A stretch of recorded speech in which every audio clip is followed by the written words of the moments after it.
Hablaremos esta noche de Luisa de Prusia. Luisa de Mecklemburgo, que era una princesa de esas de segundo orden, de escasa importancia, que consiguió casarse con el rey de Prusia, Federico Guillermo. Luisa era hermosa, pero muy hermosa, muy. Dicen que cuando Federico Guillermo la vio, dijo a sus acompañantes: la quiero a ella, y si no es ella, no será ninguna. Esto es decir algo, ¿eh? La quiero a ella, y si no es ella, no será ninguna criatura del mundo. Esto es algo que cualquiera tiene que decir alguna vez en su vida. Por lo menos una vez en la vida hay que decir eso. Y si un tipo no ha dicho esto alguna vez, bueno, que se apure. Bueno, no, espere. Que se apure y lo empiece a decir. Enseguida, claro, aparece el espíritu burgués que nos impulsa a hacer apuestas compensatorias, ¿me entiende? Claro, cuando ella no le da bolilla, está con otro. No, si usted dice, no, ¿para qué voy a apostar solo a una? Está bien, me gusta esta, pero si no es esta, puede ser la de enfrente. O sea, nada de jugar todo a una carta porque es peligroso. Entonces, mirá si no te quiere. Horrible, ¿no es? Bien, pero salgamos de esto. Igual es durísimo eso, ¿eh? Y alguna vez te pasa. Sentís que si no es esa, no será ninguna otra. Y te encontrás ante una situación dramática, evidentemente. Porque la mina podría ser que no tuviera esa idea. O que también pensara eso, pero de otro señor. Y entonces tarda mucho en pasarte eso. Tarda mucho en que se te pase. No, conviene no enamorarse tanto. Bueno, el caso es que cuando Federico Guillermo vio a Luisa, dijo, es esta. Luisa fue retratada y su figura fue esculpida miles de veces. Dicen que hay algo de neohelénico en las representaciones que sobrevivieron, pero no importa mucho. Lo que importa es que eran énfasis de los artistas para dar cuenta de su hermosura. Y en el usufructo de esa belleza está el punto central de esta historia que contaremos, que tuvo lugar a principios del siglo XIX en la era napoleónica. La llegada de Luisa a la corte prusiana fue alegre. Se hicieron centenares de bailongos en los que Luisa participaba con fervor, incluso con fervor excesivo. Le gustaba mucho el bailongo. Tanto es así que en 1803 dio a luz una hora después de bailar frenéticamente. Bueno, lo que no quiere significar que lo uno fue consecuencia de lo otro. No. Ya estaba embarazada la mina. Bueno, fue a bailar y por ahí le dijo a su compañero, voy a dar a luz y vengo. Si me disculpa el señor, dice, voy a dar a luz y vengo. Y su relación con el rey también fue fervorosa en ese sentido, ya que en 14 años le dio 9 hijos. Pero en medio de todo aquello se presentó un problema, y ese problema era el avance napoleónico sobre los territorios germanos y los territorios rusos. La verdad es que Federico Guillermo era un rey no muy beligerante, pero Luisa sí. Luisa tenía instinto marcial y estaba muy indignada por la ocupación de los territorios de Hannover que ella codiciaba para sí.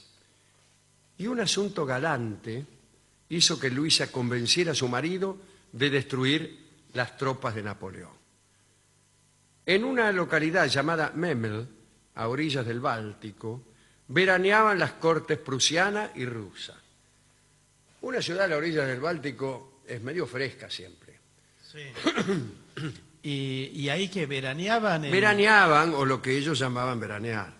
Bueno, llegaba el verano y la corte de Rusia y la corte de Prusia iban al mismo lugar de veraneo, a Memel. Entonces ahí se mezclaban los nobles mejor, de ambas naciones en juergas y en fiestas, qué sé yo. Hasta allí había viajado el zar Alejandro de Rusia, un amigo de este programa, que según tenemos entendido era un tipo bien parecido. Bien parecido al chancho, dirá usted. Bueno, no sé. Hasta allí también viajó Luisa. Y parece que ella se enamoró del zar de Rusia, a pesar de que era casada. Y el zar le había hecho algunos regalos suntuosos, ¿no? Como corresponde a un emperador, a un zar. Y varios guiños también seductores del orden que usted imagina, ¿no? Hasta tal punto llegaba la devoción de Luisa por el zar de Rusia que a una de sus hijas la llamó Alejandrina y el zar fue el padrino. Algunos insisten en que hubo entre ellos una relación íntima, no sé si me interpreta, pero otros dicen que no. Los que dicen que hubo sexo entre ellos son en general espías franceses. Todos los que dicen eso. ¿Cómo reconocer un espía francés? Porque dice que Luisa de Prusia tuvo relaciones sexuales con el zar Alejandro. Bueno, la cuestión fue que Alejandro hizo un pedido expreso a su enamorada, a Luisa. Le pidió que convenciera a su marido, a Federico Guillermo de Prusia, de que firmara un pacto con Rusia para enviar un ultimátum, o mejor todavía, un ultimátum a Napoleón. Y Luisa actuó. Le dijo a Federico, ya, che Federico, pasa esto y aquello. Bien. Y Federico Guillermo, convencido, firmó una alianza con Rusia. La verdad, no importa mucho si Luisa y el zar se unieron íntimamente. Lo cierto es que ella estaba enamorada y con eso bastaba para complacer un pedido de Alejandro. Sin embargo, aquella alianza no le fue muy bien. Napoleón avanzó sobre Ulm, sobre Viena, sobre Austerlitz.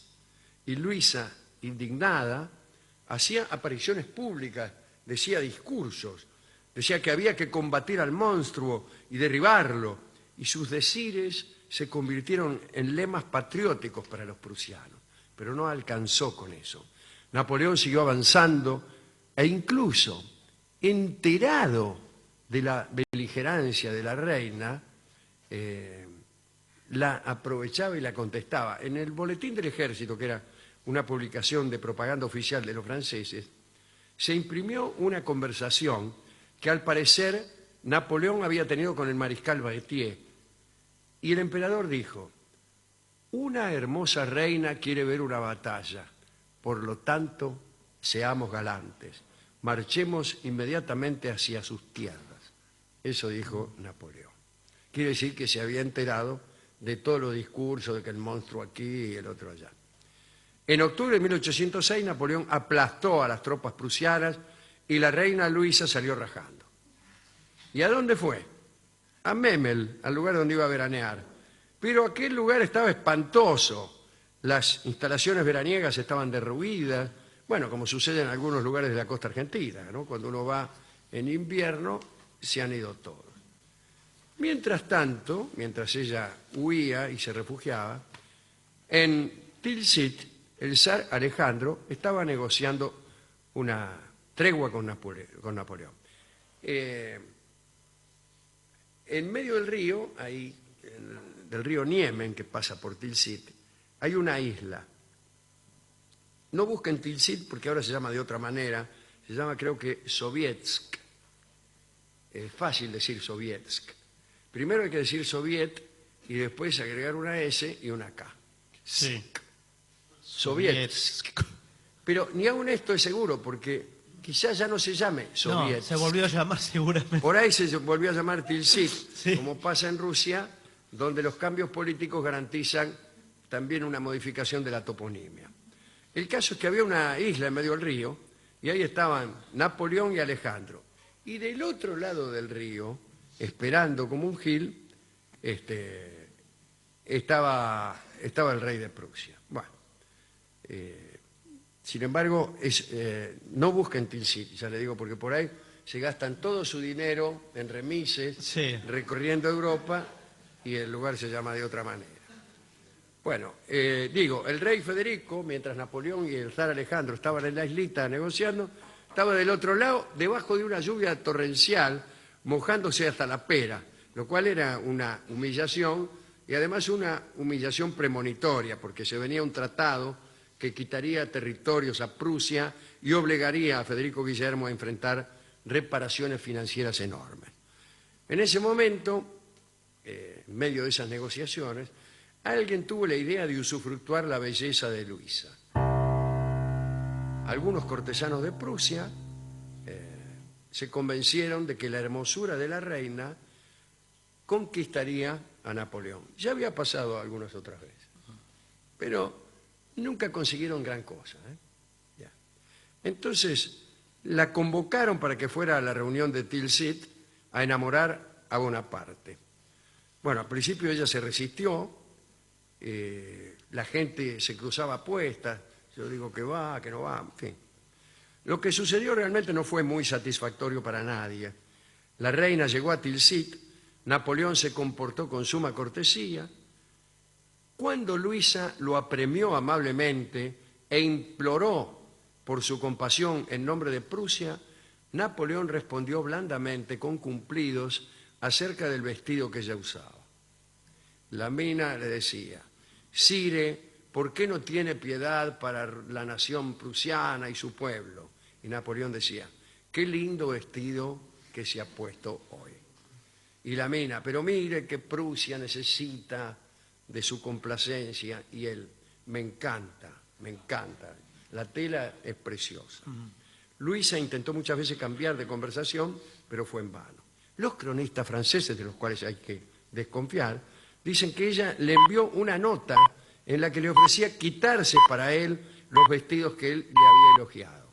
Pero no sé si es cierto. El caso es que el avance de Napoleón fue desastroso para Prusia, el Sacro Imperio Romano-Germánico cayó, la Confederación del Rin vino a ocupar su lugar bajo el dominio francés, y mucho después de esto, ya en Santa Elena, cuando se le dio vuelta la tortilla, Napoleón se refirió a las maneras seductoras de Luisa para conquistarlo.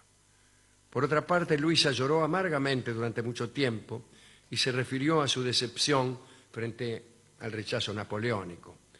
En verdad, Luisa no pudo asistir a la caída de Bonaparte porque murió muy poco después de estos episodios, en julio de 1810, después de haberse agarrado un tifus, y tenía solo 34 años. Muchos pensaban que se había muerto porque se le había destrozado el corazón. Todo el mundo cree que las muertes suceden por cosas como esta, ¿no? Hay gente que tiene una visión dramática de la historia, como si la historia tuviera las mismas leyes que el teatro, y no es así. Yo en un tiempo creía eso, ¿no? Que había algo de teatral en la vida, me gustaba creer eso. Entonces esperaba de la vida reparaciones que no llegaban, recompensas por supuestos actos virtuosos, simetrías.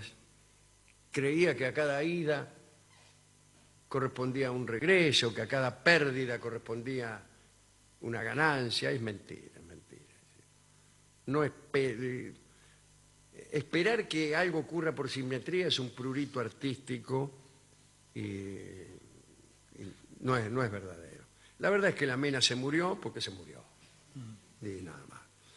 Muchos años después, cuando se cumplía el 60º aniversario de su muerte, en julio de 1870, calcúlese, murió en 1810, su hijo, que todavía estaba vivo y era casualmente el rey de Prusia, fue a rezar a su tumba, a la tumba de su mamá. Y ese fue el día en que se le declaró la guerra a Francia, casualmente contra otro Napoleón, contra otro Bonaparte, o sea, Napoleón III. Y esta vez el triunfo correspondió a los prusianos, la guerra franco-prusiana 1870, que ganara Prusia. Esta es la historia de Luisita de Prusia, que era linda y no le sirvió de nada. Entonces, usted por ahí me dice, ¿más vale ser fea? No. Más vale ser linda.